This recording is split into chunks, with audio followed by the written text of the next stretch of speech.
8 in the morning arrived exactly the way Rosa expected it to. Slow at first, then all at once.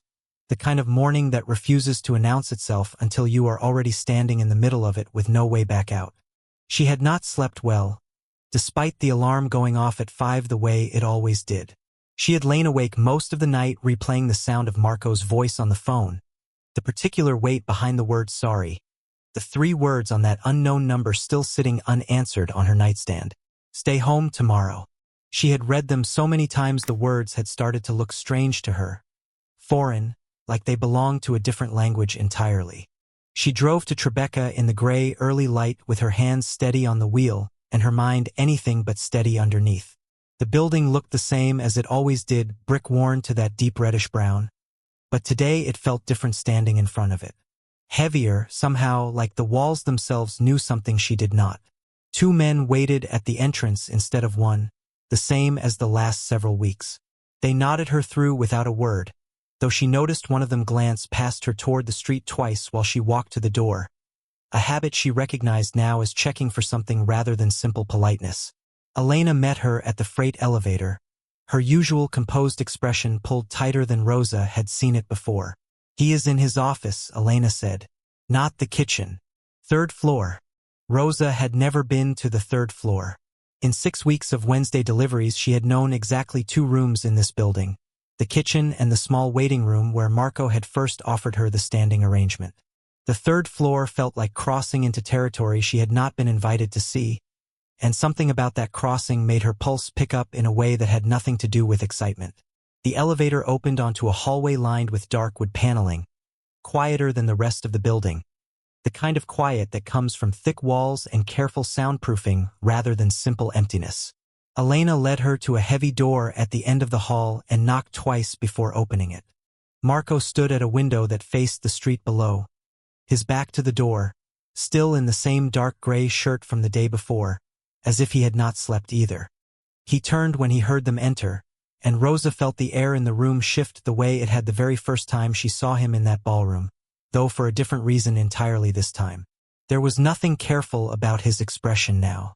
Something rawer sat underneath it, something that looked, if she was honest with herself, almost like fear. Thank you for coming, he said. You said it was important, Rosa said. Keep my word. He gestured toward the chair across from his desk, and she sat, watching him carefully as he remained standing. One hand braced against the windowsill like he needed the support of something solid before he said whatever he had called her here to say. There was a man outside your bakery last night, Marco said, no preamble, no softening. After you closed. My security picked him up on a camera 2 blocks over, watching the front of your building for almost 40 minutes before he left. Rosa's stomach dropped, cold and sudden. What man? I do not know his name yet. I know who he works for. Marco's jaw tightened, the muscle there working once before he continued. There is a man named Salvatore Greco. He runs the family that has been trying to take territory from mine for the better part of 2 years. 3 days ago, one of his men approached one of mine, offering money for information about anyone close to me. Anyone at all. My assistant. My driver. Anyone who might be leverage. And you think that is me. I think it became you the moment I asked you to use the main entrance instead of the service one, Marco said, and something in his voice cracked slightly around the edges, an admission he clearly regretted having to make. I made a mistake, Rosa. I let this become visible. Greco's men watch this building. They watch who comes and goes. A baker who delivers through the service entrance every Wednesday is invisible. A woman I ask to walk through my front door and sit across my kitchen table is not invisible anymore. I did that. Not you. Me. The room went quiet except for the faint hum of the city outside the window. Rosa sat with the weight of what he had just told her, feeling the ground shift slightly beneath a version of her life that, until yesterday, had felt entirely separate from anything dangerous. Why, she said finally, why would he want to use me against you at all? I am a baker. I do not know anything about your business. That is exactly why it works, Marco said quietly. Greco does not need you to know anything. He only needs me to believe you might be hurt because of what you mean to me. That fear alone is leverage enough. Men like him do not need real information. They need a lever and they will use whatever gets a reaction. Something in the way he had phrased it, that she mattered to him, landed in Rosa's chest with more weight than she expected, and she found herself needing a moment before she could answer. So what happens now, she said. Now I am ending the standing arrangement, Marco said, and the words came out flat, final, like he had rehearsed them and still hated saying them. Effective today. I will pay out the remainder of the contract in full, plus enough to cover any inconvenience this has caused you. My men will make sure the man watching your building last night does not come back. But I am not going to keep putting you inside a war that has nothing to do with you. Rosa stared at him. Whatever she had expected walking into this room, it had not been this. You are firing me, she said slowly, to protect me. I am removing you from a situation I created, Marco said. There is a difference. There is not, actually, Rosa said, standing now, something sharp rising in her chest that surprised her with how quickly it arrived. You decided this on your own. Sitting up here all night, apparently, deciding what is best for me without once asking what I actually want. Marco's expression shifted, caught off guard. I am trying to keep you safe. By making a decision about my life without me in the room, Rosa said. That is not protection, Marco. That is exactly the kind of thing men do when they have decided a woman cannot handle the truth of her own situation. I have run a business alone for 4 years. I have handled difficult vendors, unpaid invoices, a fire in my own kitchen at 2 in the morning. I am not fragile. I am not asking to be handled. This is different, Marco said, his voice rising slightly for the first time since she had known him. This is not a difficult vendor, Rosa. This is men who will not hesitate to hurt you to send me a message. I have seen what Greco's people do. I am not willing to find out what happens if I let you keep walking into that danger. Then let me decide that for myself, Rosa said, standing her ground even as her pulse hammered against her ribs. Tell me everything. All of it. Not the version you think I can handle. And then let me choose what I do next instead of deciding it for me and calling it protection. They stood there facing each other across the small office, the tension between them thick enough to feel physically, and for a long moment neither of them moved. If you are wrong about this, Marco said finally, quieter now, if something happens to you because I let you make this choice instead of making it for you, I do not know what that does to me. And if you take this choice away from me, Rosa said, you make me exactly the kind of woman who gets protected instead of trusted. I have spent my whole life being underestimated because of how I look, what I do for work, who my family was. I am not going to let the one man who actually seemed to see me clearly turn around and do it too. Something shifted in Marco's face, the fight draining out of it slowly, replaced by something that looked almost like respect fighting its way through fear. Sit down, he said quietly. I will tell you everything. If you thought that conversation was the hardest part of today, stay with this, because what Marco tells her next is going to change everything either of them thought they understood about how deep this actually goes. He told her everything. Greco had been circling Marco's territory for 2 years, testing weak points, buying loyalty where he could, applying pressure everywhere he found softness. The docks were the real prize, 3 of them, worth more in a single season than most legitimate businesses made in a decade. Marco's father had held that territory through decades of careful alliances, and Marco had spent 6 years since his father's death trying to hold the same ground without making the same enemies his father had made. There is a man inside my own organization I no longer fully trust, Marco admitted, sitting now across from her instead of standing, some of the careful distance between them finally dissolving under the weight of the conversation. Someone has been feeding Greco small pieces of information for months. Nothing catastrophic yet. Shipping schedules. Which warehouses run light on security on which nights. Small things that, added together, tell a very dangerous story. You think this person is the one who told Greco about me? I think it is possible, Marco said. Which means whoever this is has been watching me closely enough to notice a change in my routine. Closely enough to notice that a baker who used to come through the service entrance started coming through the front door instead, and to understand exactly what that shift meant. Rosa sat with that for a long moment, an old and unexpected instinct rising in her. The same careful attention to detail that had made her business survive 4 years of thin margins and difficult seasons. Who has access to your schedule specifically? She asked. Not your whole organization. Who would know enough about your personal routine to notice something as small as which entrance I use? Marco's eyes sharpened slightly, surprised by the question. Elena, my head of security, a man named Dante, and my cousin, Polly, who handles some of my scheduling when things get busy. Tell me about Polly, Rosa said. Not what you assume about him, what you actually know.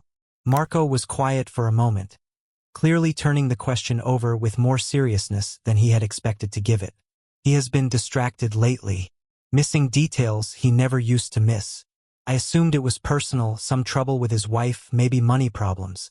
I did not think to look closer because he is family, and I suppose I decided family was above suspicion without actually examining that assumption. That is exactly the kind of thing that gets people hurt, Rosa said quietly. Deciding who is safe before you have actually looked. Marco studied her, something in his expression shifting into open surprise. You sound like you have done this before. I have run a small business in a competitive market for 4 years, Rosa said. I have watched vendors lie to my face while smiling, watched employees skim from the register while swearing they were loyal. I learned a long time ago that the people you trust automatically are exactly the ones you should be watching most carefully, because they know they will not be questioned. Something passed between them in that moment, a recognition that had nothing to do with attraction and everything to do with respect, the specific kind that comes from realizing someone sees the world with the same careful clarity you do.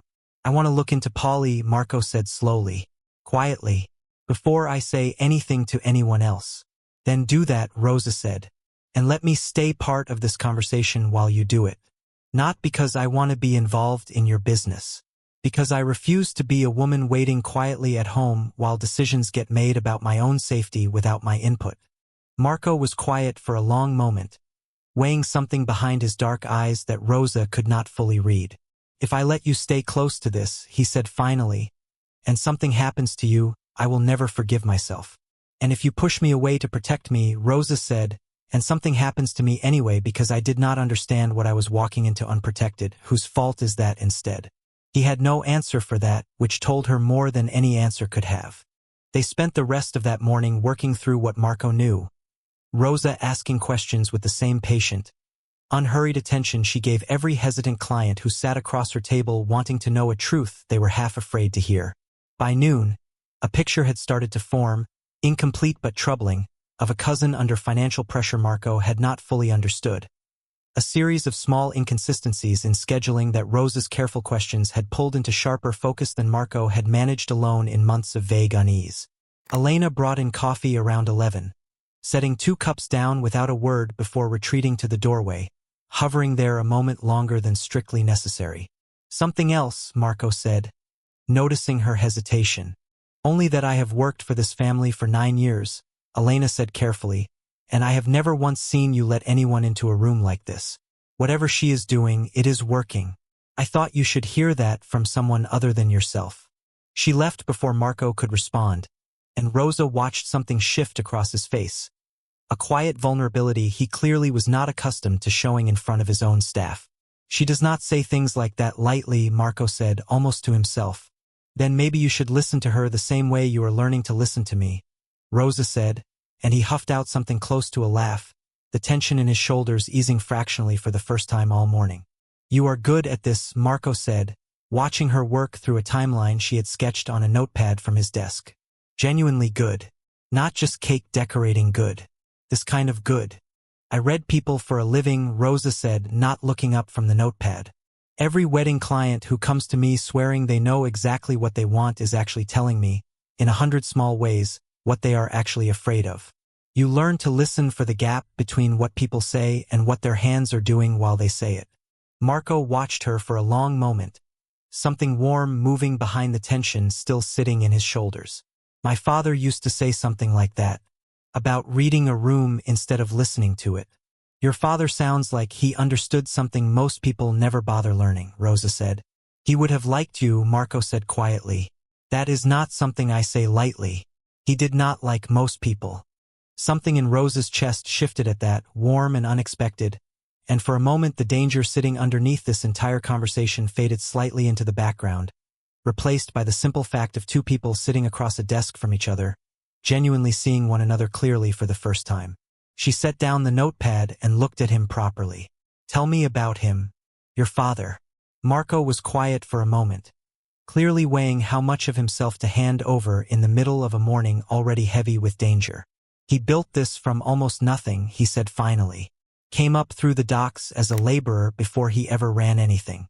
He used to say the men who survive this life are not the ones who are toughest. They are the ones who notice things early enough to act before the trouble finds them instead of after."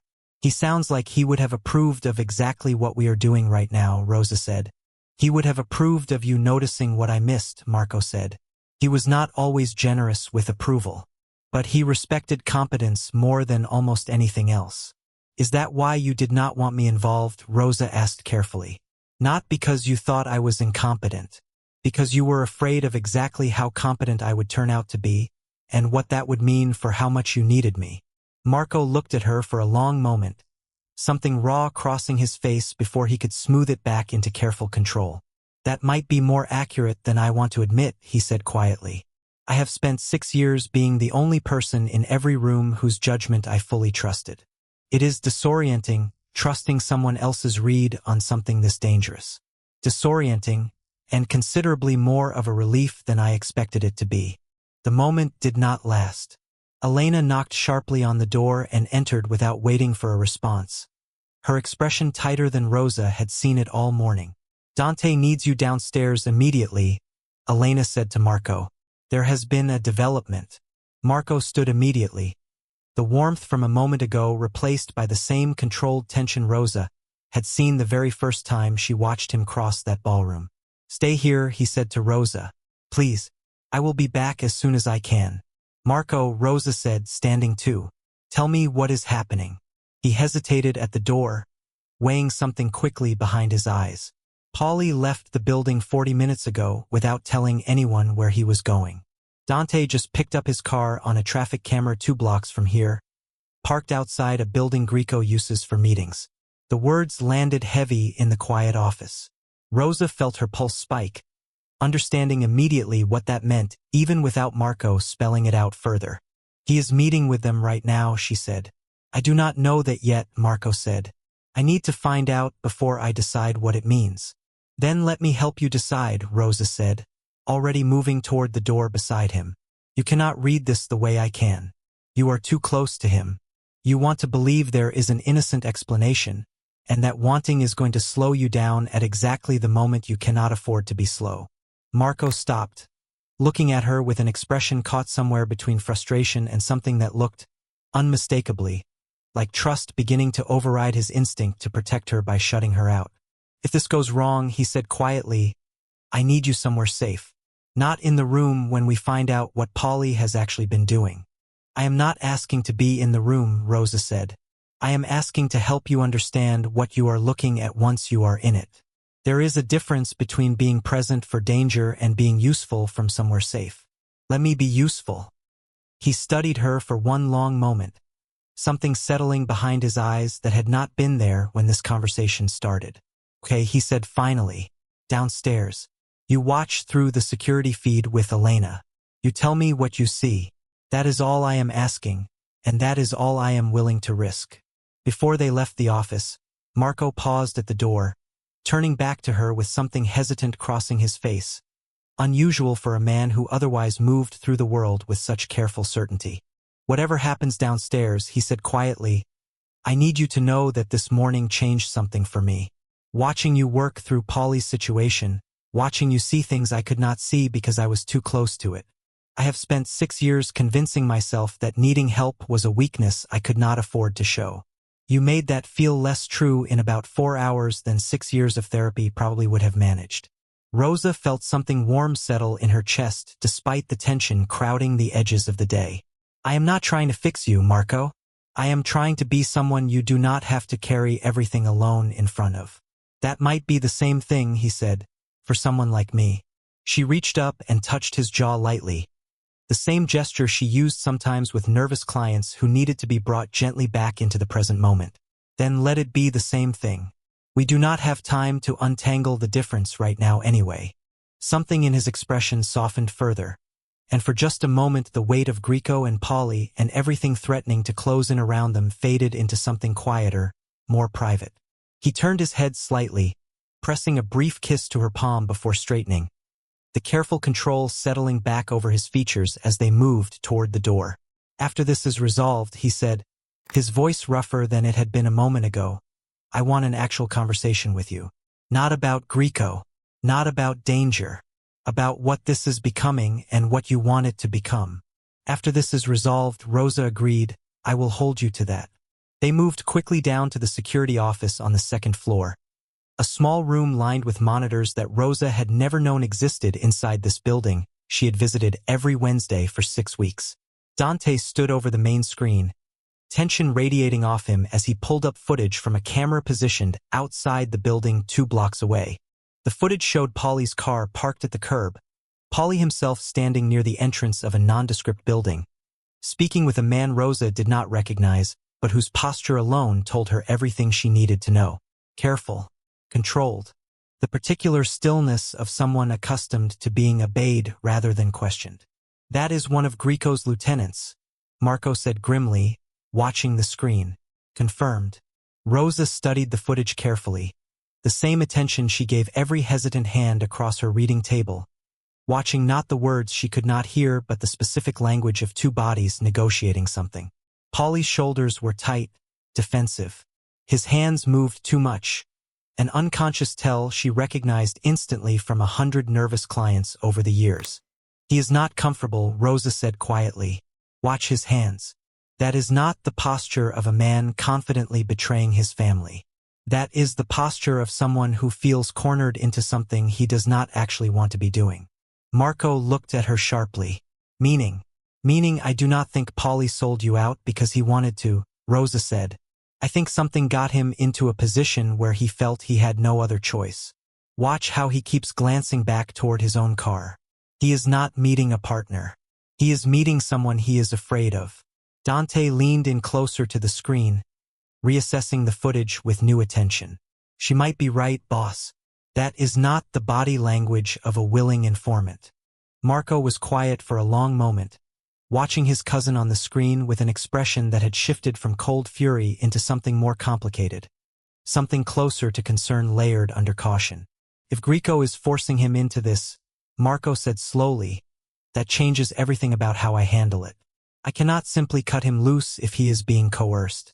But I also cannot ignore that he has been compromised regardless of why. Then find out why first, Rosa said, before you decide what happens next.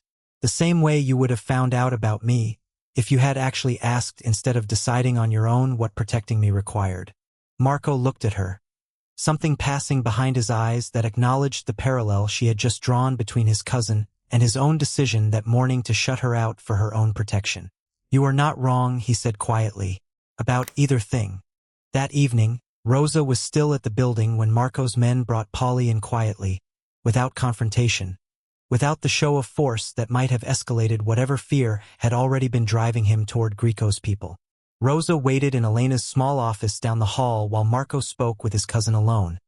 And when Marco finally emerged nearly an hour later, his expression had settled into something exhausted but resolved. Greco was threatening his family, Marco said, sitting heavily across from Rosa. His wife's brother owes money to people connected to Greco's operation. Polly was told the debt disappears if he provides small pieces of information. Nothing that felt catastrophic to him individually.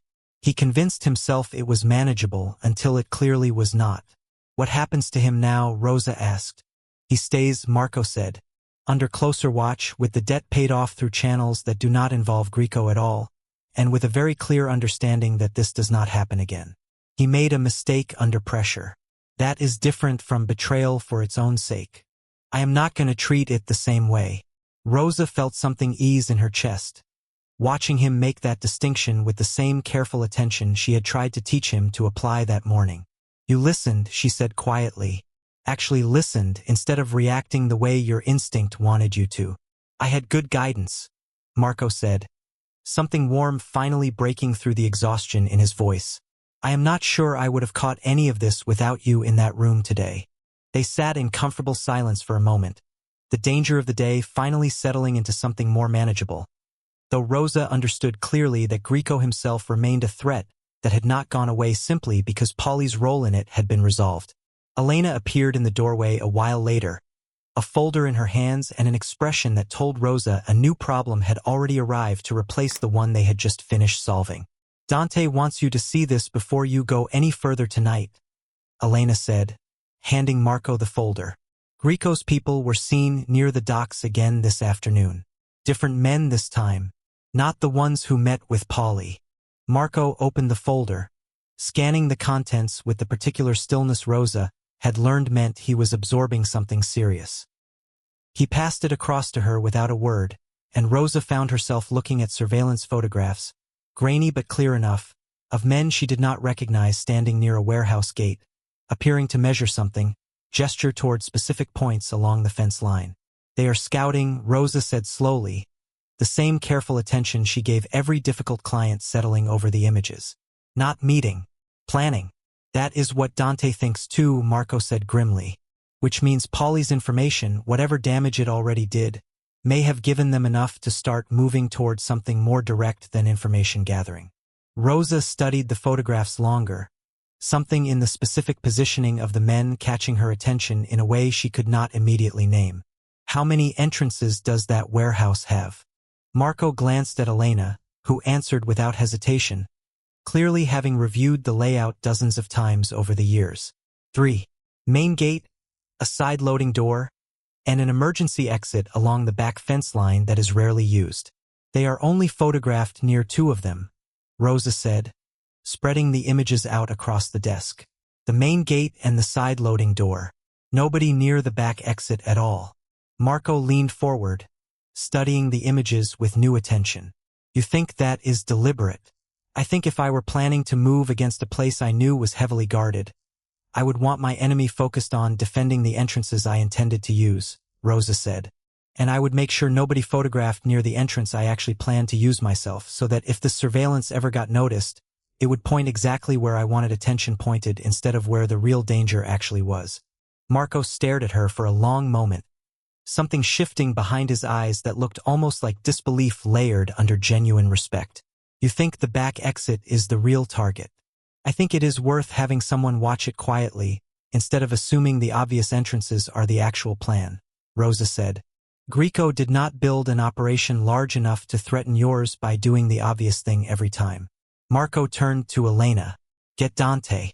Tell him I want eyes on that back exit tonight," quietly, without tipping anyone off that we have noticed anything at all. Elena nodded and left quickly, and Marco turned back to Rosa, something settling into his expression that had not been there a few minutes earlier, a kind of recalibration, like a man realizing the ground beneath him was more solid than he had given himself credit for building. "You just may have prevented something considerably worse than a scouting run," he said quietly.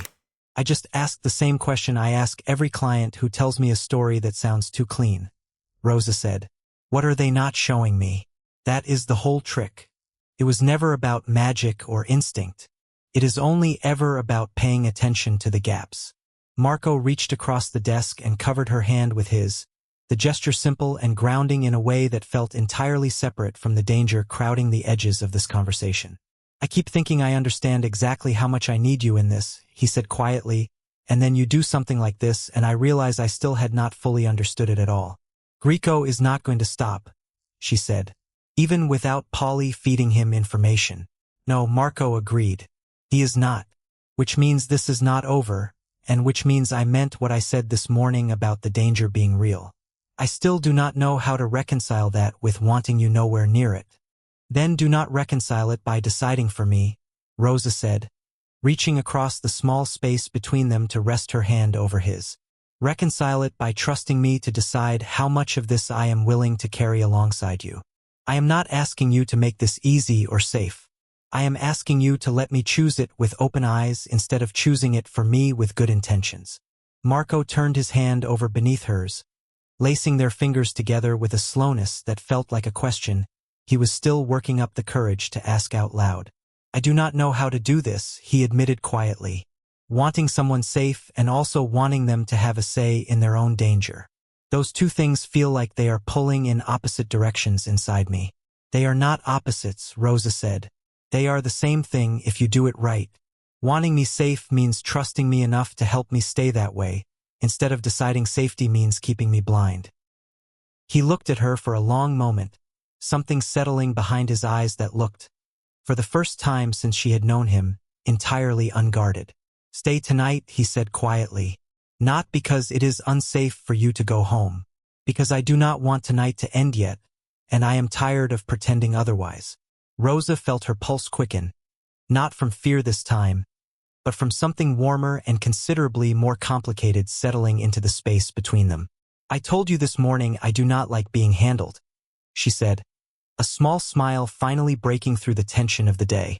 Ask me properly. Something shifted in Marco's expression, a flicker of the same almost smile she had first seen at the dessert table 6 weeks ago.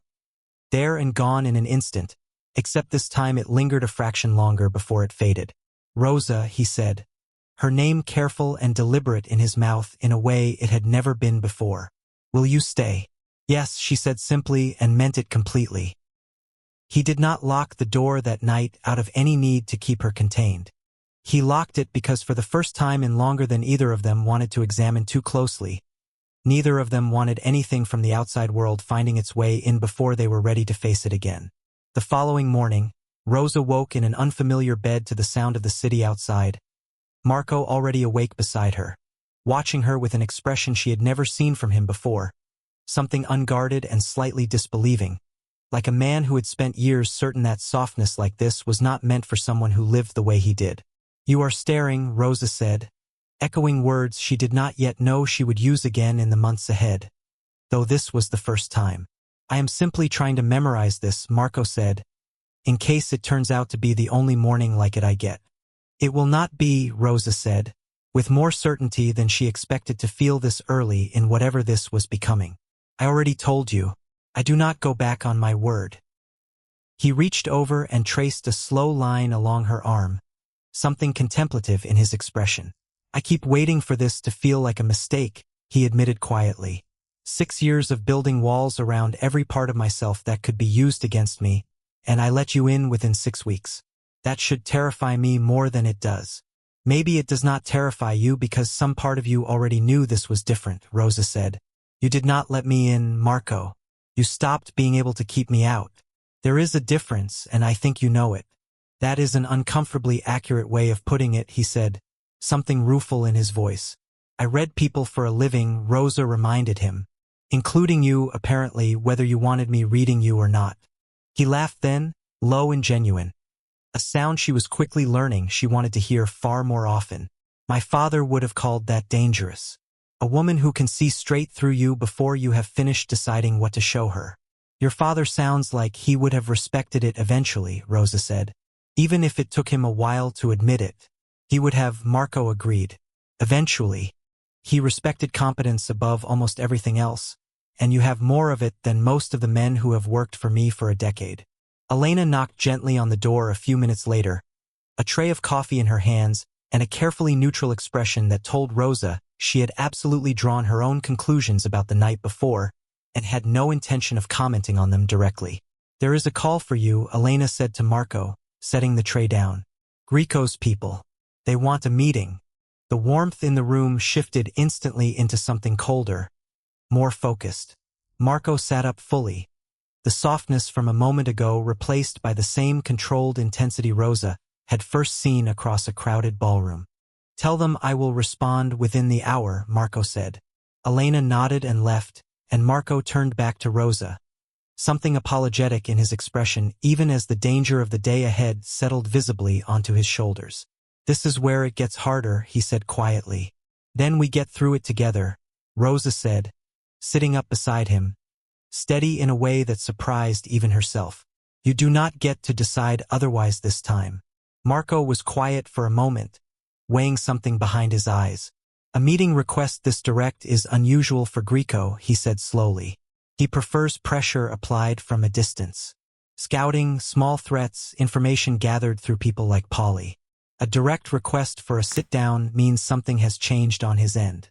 Either he is confident enough now to negotiate from strength, or he is worried enough to want to talk before whatever happened at that warehouse yesterday escalates further than he intended. Which do you think it is? Rosa asked.